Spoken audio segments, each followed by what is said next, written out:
देश में महिलाओं को राजनीति में समान भागीदारी दिलाने के उद्देश्य से नारी शक्ति वंदन अधिनियम लाया जा रहा है, जिसमें लोकसभा और राज्य की विधानसभाओं में 33% आरक्षण का प्रावधान प्रस्तावित है। वर्तमान में लोकसभा में महिलाओं की हिस्सेदारी करीब 14% है। केंद्र सरकार का मानना है इससे महिलाओं की राजनीतिक भागीदारी और निर्णय क्षमता मजबूत होगी। तो वहीं इस मुद्दे को लेकर मध्य प्रदेश के विभिन्न दलों की महिला नेताओं ने भी अपनी प्रतिक्रिया दी, जिसमें किसी ने इसको ऐतिहासिक कदम बताया तो कुछ ने इसके क्रियान्वयन को लेकर भी सवाल उठाए। तो महिला नेताओं ने अपनी राय रखी है इस पूरे मामले को लेकर।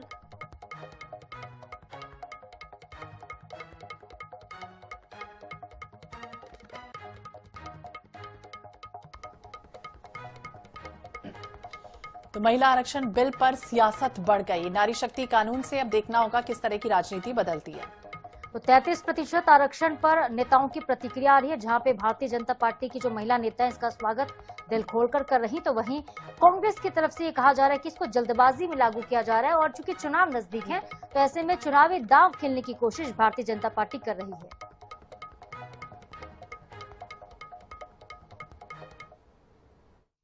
नारी शक्ति बंधन बिल को लेके कश्मीर से कन्याकुमारी और अटक से लेके कटक तक सभी जगह जो है चर्चे हैं। कांग्रेस की राष्ट्रीय प्रवक्ता अनुमाचार्य जी हमारे साथ हैं, ये प्रदेश की महामंत्री भी हैं। हम इनसे जानना चाहेंगे कि नारी शक्ति बंधन बिल को लेकर आपके क्या विचार हैं।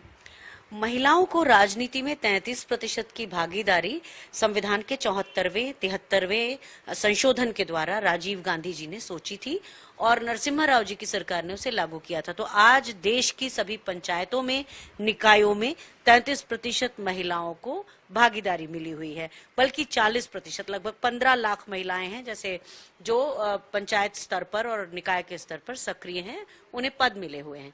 इसी तरह से सोनिया गांधी जी ने 2010 में महिलाओं का संसद में, विधानसभा में 33% आरक्षण की बात पहली बार की थी।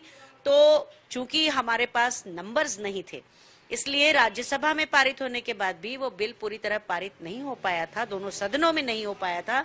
और उस समय बीजेपी के बड़े नाम जैसे सुषमा स्वराज, अरुण जेटली, इन सब ने इस बिल का विरोध किया था। मोदी सरकार के पास पूरी संख्या है, लोकसभा में उनके पास बहुमत है, इसलिए जब वो 2023 में बिल लेकर आए तो 18 सितंबर में सारे विपक्ष के सभी पार्टियों ने पूरे सहयोग के साथ, सहमति के साथ इसे पास किया। ये जो बिल लागू होगा इससे सभी पार्टियों को की जो महिलाएं हैं उन सभी के लिए एक विशेष अधिकार मिल जाएगा। आपकी पार्टी जो है वो क्या तैयारियां कर रही है इस बिल परिसीमन को लेकर? अगर आप कांग्रेस और बीजेपी की महिला सदस्यों को देखेंगे, कार्यकर्ताओं को, तो जहां बीजेपी की कार्यकर्ता आपको कठपुतलियों की तरह दिखेंगी, वहां कांग्रेस की हर महिला कार्यकर्ता अपने आप में सशक्त है, अपने आप में दमदार है और अपने आप में ऊर्जा का स्रोत है। तो इसलिए कांग्रेस पार्टी तो इसके लिए पूरी तरह तैयार है। और हमारे पास मध्य प्रदेश की बात करें तो सभी जिलों में हमारे पास ऐसी महिलाएं हैं जिनको हम चुनाव में आगे कर सकते हैं और वो चुनाव जीतने की सामर्थ्य भी रखती हैं। लेकिन भारतीय जनता पार्टी में चूंकि वो एक कैडर बेस्ड पार्टी है तो वहां सारे लोग मिलकर चुनाव लड़ाया करते हैं और महिला अपने आप में सशक्त नहीं होती। नारी शक्ति बंधन बिल को लेकर जो आपने अभी देखा कि यहाँ पर मैंने जो अनुमाचार्य जी से बात की, वो भी भले से वो कांग्रेस की हैं लेकिन नेतृत्व करने के लिए तैयार है, नेतृत्व क्षमता उनकी अच्छी है। कैमरा पर्सन श्रीकांत झा के साथ स्वाति शर्मा, IANS न्यूज, भोपाल।